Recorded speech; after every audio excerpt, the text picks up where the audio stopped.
नमस्कार दोस्तों, आप सभी का आपके YouTube चैनल पर हार्दिक अभिनंदन है। आज हम लोग रामायण का द्वितीय सोपान यानी कि अयोध्या कांड को सुनेंगे और उसका लाभ उठाएंगे। श्री गणेशाय नमः। श्री जानकी वल्लभो विजयते। श्री रामचरितमानस द्वितीय सोपान अयोध्या कांड। श्लोक। जिनकी गोद में हिमाचल सुता पार्वती जी, मस्तक पर गंगा जी, ललाट पर द्वितीया का चंद्रमा, कंठ में हलाहल विष और वक्षस्थल पर सर्पराज विशेष जी सुशोभित हैं, वे भस्म विभूषित देवताओं में श्रेष्ठ सर्वेश्वर संहार करता सर्वव्यापक कल्याण रूप चंद्रमा के समान शुभ्र वर्ण श्री शंकर जी सदा मेरी रक्षा करें। रघुकुल को आनंद देने वाले श्री रामचंद्र जी के मुखारविंद जी की जो भी शोभा राज्याभिषेक से न तो प्रसन्नता को प्राप्त हुई और न वनवास के दुख से मिलन ही हुई, वह मेरे लिए सदा सुंदर मंगलों की देने वाली है। नीले कमल के समान श्याम और कोमल जिनके अंग है, श्री सीता जी जिनके वाम भाग में विराजमान हैं और जिनके हाथों में क्रमशः अमोघ बाण और सुंदर धनुष हैं, उन रघुवंश के स्वामी श्री रामचंद्र जी को मैं नमस्कार करता हूँ। श्री गुरु जी के चरण कमलों में रज से अपने मन रूपी दर्पण को साफ करके मैं श्री रघुनाथ जी के उस निर्मल यश का वर्णन करता हूँ जो चारों फलों को धर्म, अर्थ, काम, मोक्ष को देने वाला है। जब से श्री रामचंद्र जी विवाह करके घर आए तब से नित्य नए मंगल हो रहे हैं और आनंद के बधावे बज रहे हैं। 14 लोक रूपी बड़े भारी पर्वतों पर पुण्य रूपी मेघ सुख रूपी जल बरसा रहे हैं। रिद्धि सिद्धि और संपत्ति रूपी सुहावनी नदियां उमड़ उमड़ कर अयोध्या रूपी समुद्र में आ मिली हैं। नगर के स्त्री पुरुष अच्छी जाति के मणियों के समूह हैं जो सब प्रकार से पवित्र, अमूल्य और सुंदर हैं। नगर का ऐश्वर्य कुछ कहा नहीं जाता। ऐसा जान पड़ता है मानो ब्रह्मा जी की कारीगरी बस इतनी ही है। सब नगरवासी श्री रामचंद्र जी के मुख चंद्र को देखकर सब प्रकार से सुखी हैं। सब माताएं और सखी सहेलियां अपनी मनोरथ रूपी बेल को फली हुई देखकर आनंदित हैं। श्री रामचंद्र जी के रूप, गुण, शील और स्वभाव को देखकर सुनकर राजा दशरथ जी बहुत ही आनंदित होते हैं। सबके हृदय में ऐसी अभिलाषा है और सब महादेव जी को प्रार्थना कर कहते हैं, राजा अपने जीते जी श्री रामचंद्र को युवराज पद दे दे। एक समय रघुकुल राजा दशरथ जी अपने सारे समाज सहित राज्य सभा में विराजमान थे। महाराज समस्त पुण्यों की मूर्ति हैं। उन्हें श्री रामचंद्र जी का सुंदर यश सुनकर अत्यंत आनंद हो रहा है। सब राजा उनकी कृपा चाहते हैं और लोक पालगण उनके रुख को रखते हुए प्रीति करते हैं। तीनों भुवनों में और तीनों कालों में दशरथ जी के समान बड़भागी कोई नहीं है। मंगलों के मूल श्री रामचंद्र जी जिनके पुत्र हैं, उनके लिए जो कुछ कहा जाए सब थोड़ा ही है। राजा ने स्वाभाविक ही हाथ में दर्पण ले लिया और उसमें अपना मुंह देखकर मुकुट को सीधा किया। देखा कि कानों के पास बाल सफ़ेद हो गए हैं, मानो बुढ़ापा ऐसा उपदेश कर रहा है कि हे राजन, श्री रामचंद्र जी को युवराज पद देकर अपने जीवन और जन्म का लाभ क्यों नहीं लेते।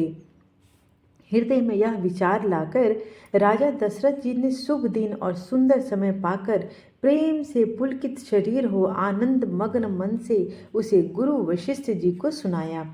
राजा ने कहा, हे मुनिराज, कृपया यह निवेदन सुनिए। श्री रामचंद्र अब सब प्रकार से योग्य हो चुके हैं। सेवक, मंत्री, सब नगर निवासी और जो हमारे शत्रु, मित्र या उदासीन हैं, सभी को श्री रामचंद्र वैसे ही प्रिय हैं जैसे वे मुझे प्रिय हैं।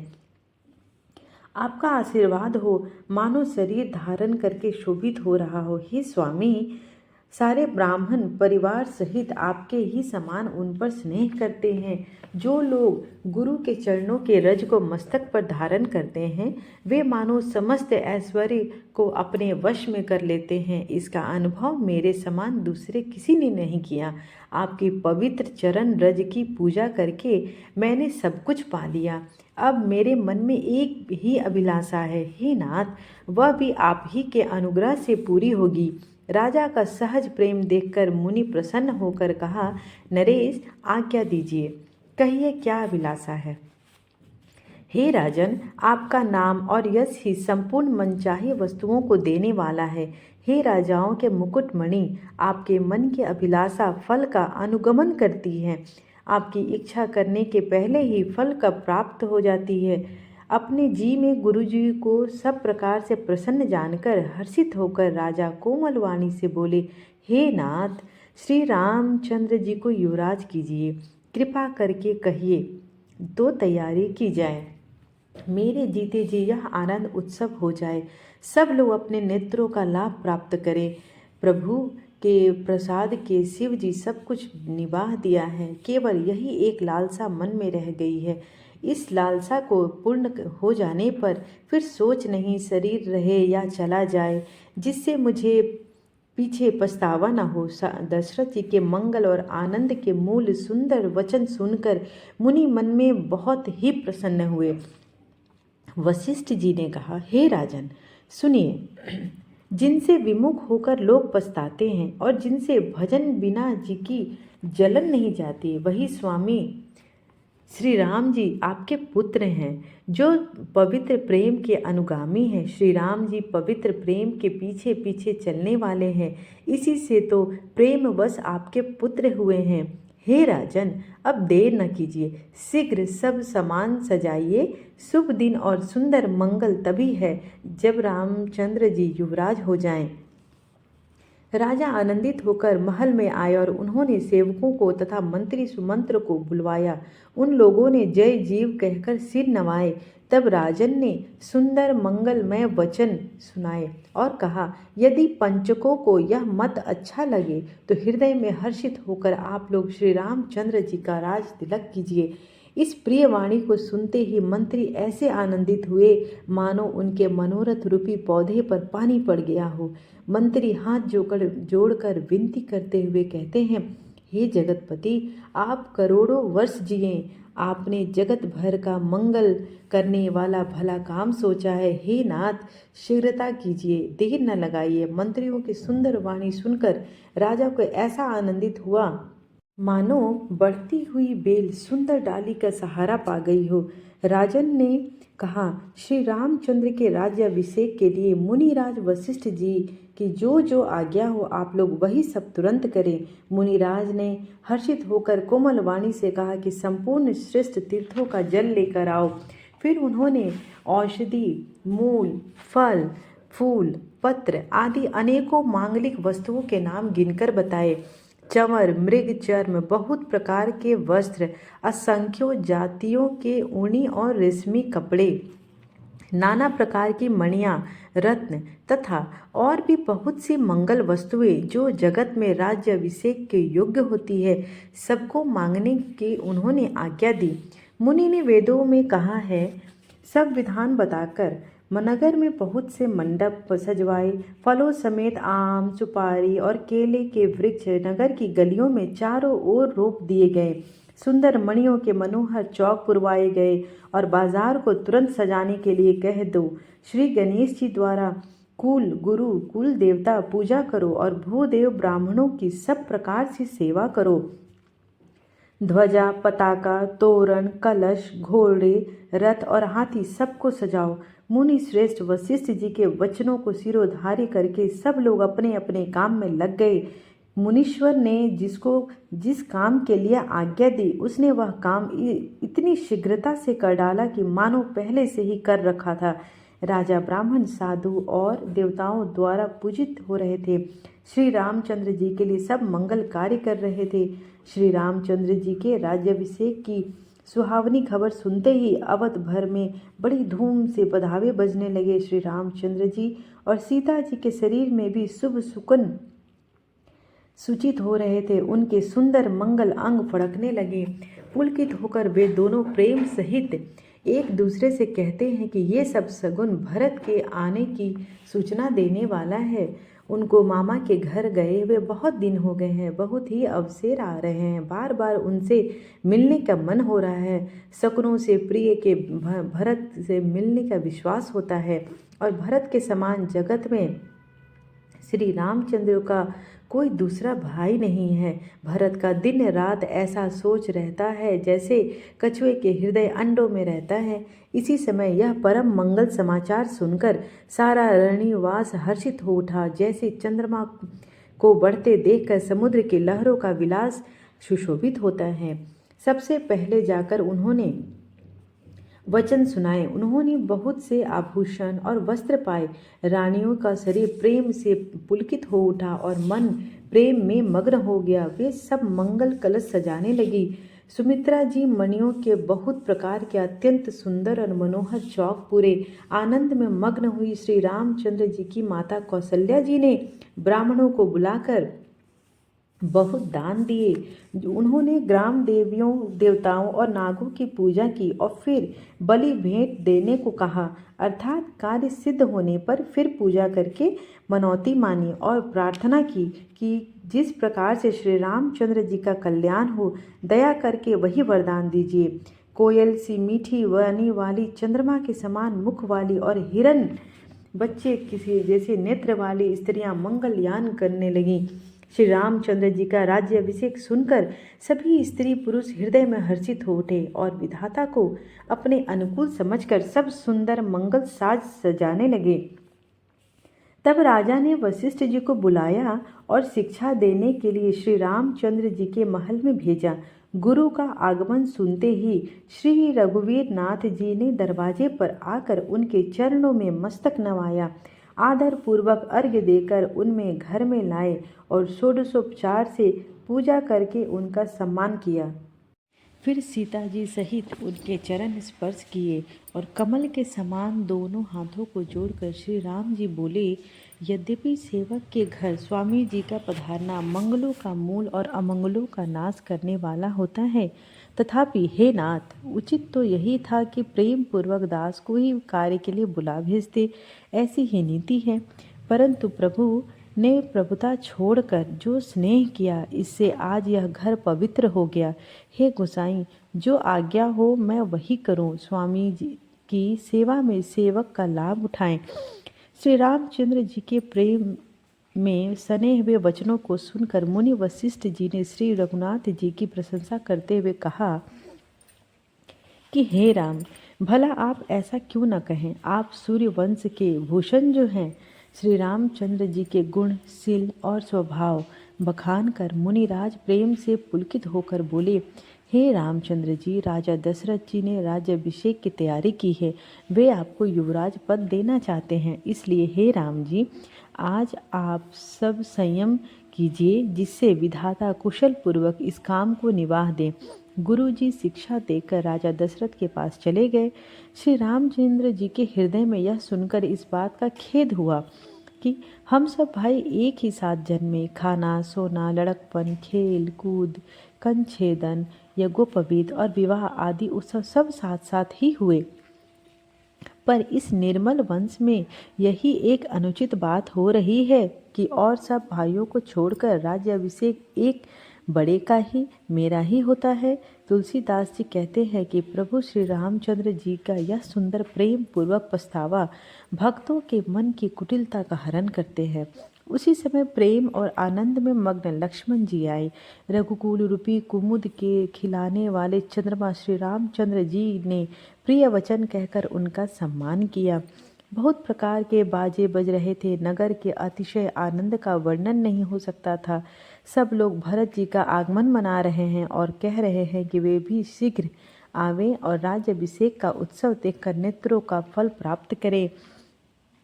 बाजार, रास्ते, घर, गली और चबूतरे, जहाँ तहाँ पुरुष और स्त्री आपस में यही कहते हैं कि कल वह शुभ लग्न मुहूर्त कितने समय है जब विधाता हमारी अभिलाषा पूरी करेंगे।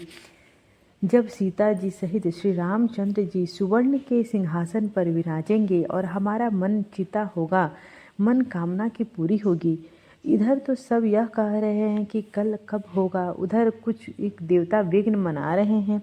उन्हें देवताओं को अवध के विधावे नहीं सुहाते, जैसे चोर को चांदनी रात नहीं भाती। सरस्वती जी को बुलाकर देवता विनय कर रहे हैं और बार बार उनके पैरों को पकड़कर उन पर गिरते हैं। वे कहते हैं, हे माता, हमारी बड़ी विपत्ति देखकर आज वही कीजिए जिससे श्री रामचंद्र जी राज्य त्याग कर वन को चले जाएं और देवताओं का सब कार्य सिद्ध हो जाए। देवताओं की विनती सुनकर सरस्वती जी खड़ी खड़ी पछता रही है कि हाय, मैं कमल वन के लिए हेमंत ऋतु की रात हूँ। उन्हें इस प्रकार पछताते देखकर देवता फिर विनय करके कहने लगे, हे माता, इसमें आपको जरा भी दोष न लगेगा। श्री रघुनाथ जी विषाद और हर्ष से रहित है। आप तो श्री राम जी के सब प्रभाव को जानती ही हैं। जीव अपने कर्मवश ही सुख दुख का भागी होता है। अतएव देवताओं के हित के लिए आप अयोध्या जाइए। बार बार चरण पकड़कर देवताओं ने सरस्वती को संकोच में डाल दिया। तब वह यह विचार कर चली गई कि देवताओं की बुद्धि ओछी है, इनका निवास तो ऊंचा है पर इनकी करनी नीची है। ये दूसरे का ऐश्वर्य नहीं देख सकते हैं, परंतु आगे के काम का विचार करके श्री राम जी के वन जाने से राक्षसों का वध होगा, जिससे सारा जगत सुखी हो जाएगा। चतुर कवि श्री राम जी के वनवास के चरित्रों का वर्णन करने के लिए मेरी चाह कामना करेंगे। ऐसा विचार कर सरस्वती हृदय में हर्षित होकर दशरथ जी की पूरी अयोध्या आई, मानो दुसह दुख देने वाली कोई ग्रह दशा आई हो। मंथरा नाम की कैकेयी की एक मंद बुद्धि दासी थी। उसे अपयश की पिटारी बनाकर सरस्वती उसकी बुद्धि फेर कर चली गई। मंथरा ने देखा कि नगर सजाया हुआ है, सुंदर मंगलमय बधावे बज रहे हैं। उसने लोगों से पूछा कि कैसा उत्सव है। उनसे श्री रामचंद्र की राज तिलक की बात सुनते ही उसका हृदय जल उठा। वह दुर्बुद्धि नीच जाति वाली दासी विचार करने लगी कि किस प्रकार से यह काम रात ही रात में बिगड़ जाए। जैसे कोई कुटिल भिलनी शहद का छत्ता लगा देखकर घात लगाती है कि उसको किस तरह से उखाड़ लूं। वह उदास होकर भरत जी की माता कैकेयी के पास गई। रानी कैकेयी ने हंस कर कहा, तू उदास क्यों है? मंथरा कुछ उत्तर नहीं देती, केवल लंबी सांस ले रही थी और त्रिया चरित्र करके आंसू ढरका रही थी। रानी हंसकर कहने लगी, तेरे बड़े गाल हैं, तू बहुत बढ़ बढ़कर बोलने वाली है। मेरा मन कहता है कि लक्ष्मण ने तुझे कुछ सीख दी है, दंड दिया है क्या? तब भी वह महापापनी दासी कुछ भी नहीं बोलती, ऐसी लंबी सांसें छोड़ रही है मानो काली नागिन फुफकार छोड़ रही हो। तब रानी ने डरकर कहा, अरे कहती क्यों नहीं? श्री रामचंद्र, राजा लक्ष्मण, भरत और शत्रुघ्न कुशल से तो हैं। यह सुनकर कुबरी मंथरा के हृदय में बड़ी ही पीड़ा हुई। वह कहने लगी, हे माई, हमें कोई क्यों सीख देगा? मैं उसका बल पाकर गाल करूँगी। रामचंद्र छोड़कर आज और किसी की कुशल है जिन्हें राजा युवराज पद दे रही है? आज कौशल्या विधाता बहुत ही दाहिने अनुकूल हुए हैं। यह देखकर उनके हृदय में गर्व समाता नहीं। तुम स्वयं जाकर सब शोभा क्यों नहीं देख लेती, जिसे देखकर मेरे मन में क्षोभ हुआ है।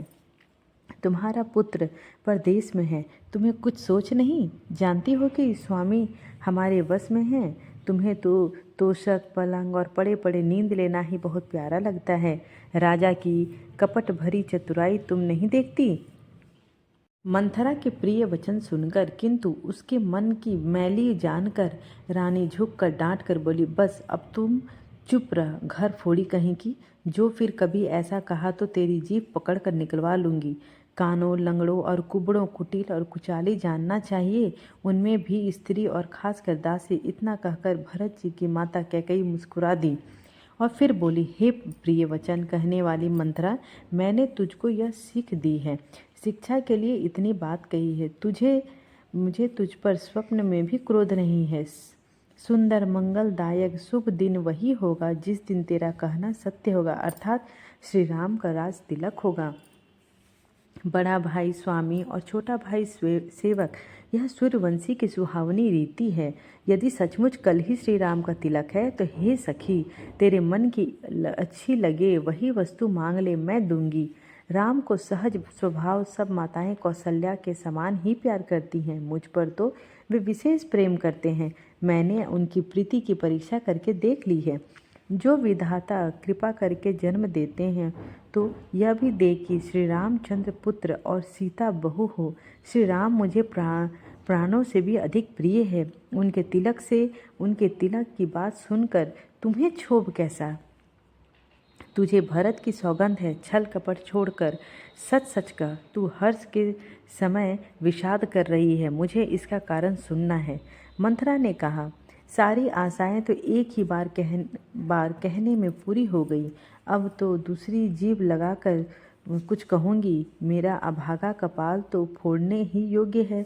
जो अच्छी बात कहने पर भी आपको दुख होता है, जो झूठी सच्ची बातें बनाकर कहते हैं हे माई, वे ही तुम्हें प्रिय हैं और मैं कड़वी लगती हूँ। अब मैं वही ठकुर सुहाती हूँ, कहाँ करूँगी, नहीं तो दिन रात चुप रहूँगी। विधाता ने कुरूप बनाकर मुझे परवश कर दिया है, दूसरे का क्या दोष है? जो बोया सो काटती हूँ, दिया सो पाती हूँ। कोई भी राजा हो, हमारी क्या हानि है? दासी लगी मंथरा बोली, क्या पूछती हो? अरे तुमने अब भी नहीं समझा? अपने भले बुरे अथवा मित्र शत्रु को, पशु को नहीं पहचानती हो तुम? पूरा पखवाड़ा बीत गया सामान सजाते और तुमने खबर पाई है आज मुझसे। मैं तुम्हारे राज में खाती पहनती हूँ, इसलिए सच कहने में कोई दोष नहीं है। यदि मैं कुछ बनाकर झूठ कहती होंगी तो विधाता मुझे दंड देगा। यदि कल राम को राज तिलक हो गया तो समझ रखना कि तुम्हारे लिए विधाता ने विपत्ति का बीज बो दिया है। मैं यह बात लिख कर खींच कर बलपूर्वक कहती हूँ। हे भामिनी, तुम तो अब दूध की मक्खी हो गई। जैसे दूध में पड़ी मक्खी को लोग निकाल कर फेंक देते हैं, वैसे ही तुम्हें भी लोग घर से निकाल कर बाहर करेंगे। जो पुत्र सहित कौशल्या की चाकरी बजाओगी तो घर में रह सकोगी, अन्यथा घर में रहने का दूसरा कोई उपाय नजर नहीं आता। क्रुद्ध विद्या दुख दिया था, तुम्हें कौशल्या देगी।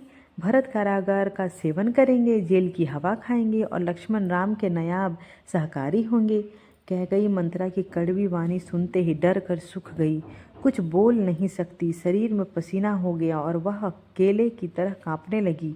तब कुबरी मंथरा ने अपनी जीभ दांतों तले दबाई। उसे भय हुआ कि कहीं भविष्य का अत्यंत डरावना चित्र सुनकर कैकेयी के हृदय गति न रुक जाए, जिससे उल्टा सारा काम ही बिगड़ जाए। फिर कपट की करोड़ों कहानियां कह कहकर उसने रानी को खूब समझाया कि धीरज रखो। कैकेयी भाग्य पलट गया, उसे कुचाल प्यारी लगी। वह बगुली को हंसनी मानकर उसकी सराहना करने लगी। कैकेयी ने कहा, मंथरा सुन, तेरी बात सत्य है।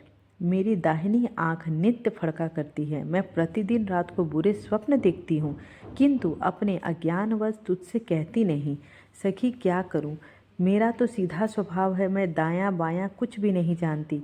अपनी चलते मैंने आज तक कभी किसी का बुरा नहीं किया है। फिर न जाने किस पापवश देव ने मुझे एक ही साथ यह दुख दिया है। मैं भले ही नैहर जाकर वहीं जीवन बिता लूँगी, पर जीते जी सौत की चाकरी नहीं करूँगी।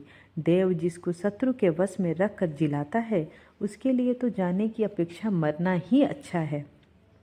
रानी ने बहुत प्रकार के दिन वचन कहे।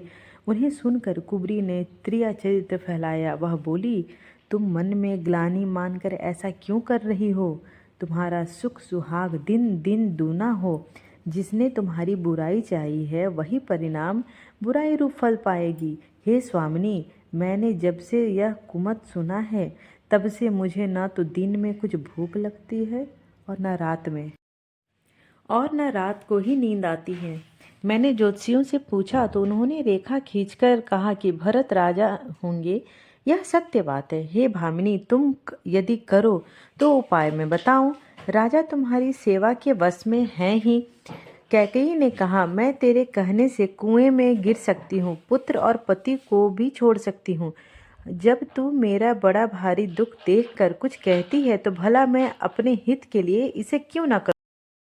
कुबरी ने कैकेयी को कबूल करवाकर कपट रूपी छुरी को अपने हृदय रूपी पत्थर टेया से रानी कैकेयी अपने निकट के दुख को कैसे नहीं देखती। जैसे बालिका पशु हरी हरी घास चरता है पर यह नहीं जानता कि मौत सिर पर नाच रही है। मंथरा की बातें सुनने में तो कोमल हैं पर परिणाम में कठोर हैं, मानो वह शहद में घोलकर जहर पिला रही हो।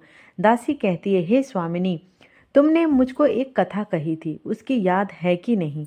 तुम्हारे 2 वरदान राजा के पास धरोहर हैं, आज उन्हें राजा से मांगकर अपनी छाती ठंडा करो। पुत्र को राज्य और राम को बनवास दो और सौत का सारा आनंद तुम ले लो।